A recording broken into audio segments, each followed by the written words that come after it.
Is such a beautiful moment in the Torah. It's also a very complicated moment in the Torah.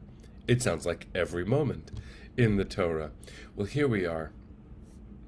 There is so much to say about the beginning of Sefer Shemot. The book of Exodus is different in so many ways from the book of Genesis. Genesis, Bereshit, is our family's story. It's where we began. Of course, it begins with cosmic creation, which tells us that even our most sacred tribal book is concerned with the universe. So too should we be. The book of Exodus begins with a national story. So we descended into Egypt with 70, and we will leave Egypt soon with 2.5 million, according to biblical estimates. As literal or as figurative as these numbers may be, the difference between a family whose names you know and a nation whose welfare you must seek through delegation and organization, through infrastructure, there's a big difference between those two. Now, of course, the same dysfunctions that occur in families do occur in nations. It seems like every nation on earth right now is facing some core issues which really do come down to family. Think about sitting down for a family meal and trying to find common ground on politics. And politics is just another word for how people work together or how they don't. Look what happened in Brazil just yesterday, a storming of their capital because they denied a legitimate and fair election. Just a week after we marked the 2-year anniversary of January 6th. That is about family trying to hurt itself. That is about denying our family history. When we begin the book of Shemot, we begin with a list of names, and it might seem unnecessary. In fact, for some of us, it might be the least interesting parts of the Torah. The living Torah scholar Aviva Zornberg calls these lists of begats, when you hear who came from which parent and who from where. And because now we're dealing with a nation, why do we need to hear the name of the family members that descended to Egypt? And I think there's something really, really essential here. My father has begun work on our family's genealogy in earnest recently. Why is it such a vital part of life to know where you've come from? Well, for some of us, we don't need to really ask the question because we feel the answer to our core. But even modern scientific and psychological studies show that resilience in children and adults is increased the more they know of their family history. If my roots are strong in the ground, I can be buffeted by the wind and I will live. And that's a gift we should give each other, a gift we should give the future, to mark these moments and recount our history and defend the notion of history and truth so that we can make sure that we can face the world.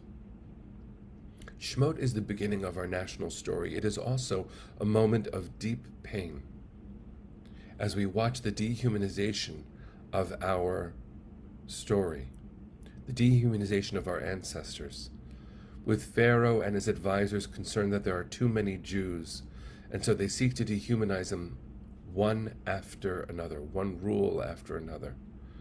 Every time I read this, it brings me directly to the Nuremberg laws in Nazi Germany. But the more I learn about the Nuremberg laws in Nazi Germany, the closer to home it feels, because through work like Isabella Wilkerson's majestic book, Caste, it becomes clear that the Weimar rules in 1C were born of studying American legislation when it came to racism. In case you don't know this history, I'll just say it very briefly. When the Nazis were trying to figure out how to rid themselves of the Jews, they looked to American law and how America legally treated African Americans, enslaved human beings. And in fact, the Nazi scientists, those who studied the social science, said, oh, we'd never be able to get away with that. That's too far. So whereas Shemot and the dehumanization of ancient Israelites reminds me of Nuremberg, Nuremberg is based on an American system of oppression and dehumanization.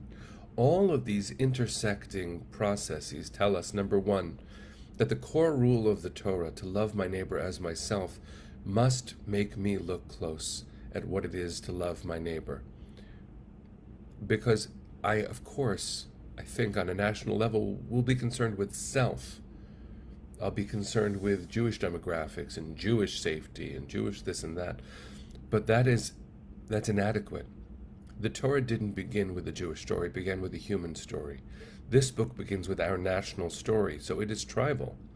But these books are connected, and so must our hearts be.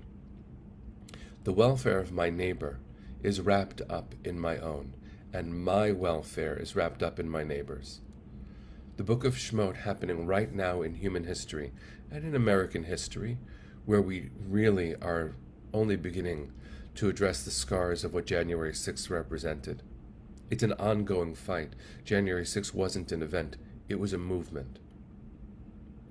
As we face what is unfolding in Israel as new legislation seeks to, it seems, erode the human rights of citizens of Israel by limiting the power of the Supreme Court, by extending the power of the ultra-Orthodox lawmakers in society. All of these are not the same as Shemot, and Shemot is not the same as Nuremberg, and Nuremberg is not the same as the Jim Crow South. But what we must do is recognize that there are human beings who all should be treated like human beings. It's a lesson that Pharaoh overturned. Vayakom melech hadash asher lo yada et Yosef. A new king arose who did not know Joseph. Well, that's not possible. Joseph was the national leader in Egypt who saved the entire country and the surrounding area. There is no way that Pharaoh didn't know Joseph.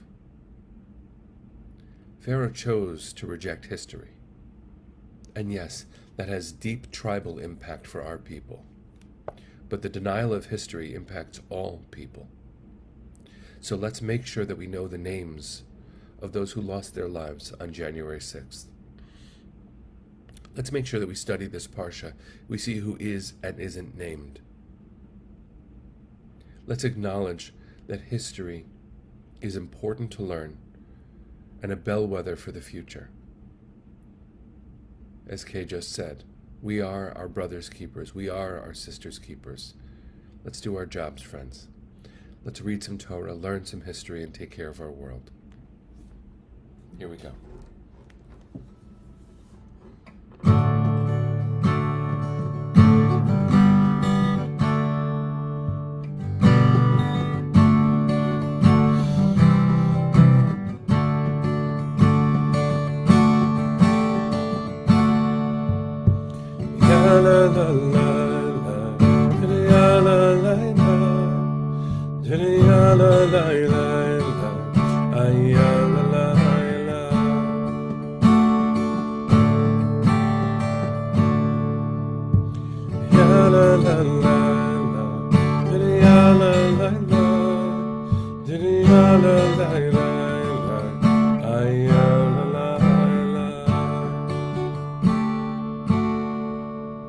Bless you, friends. See you tomorrow. Have a good day.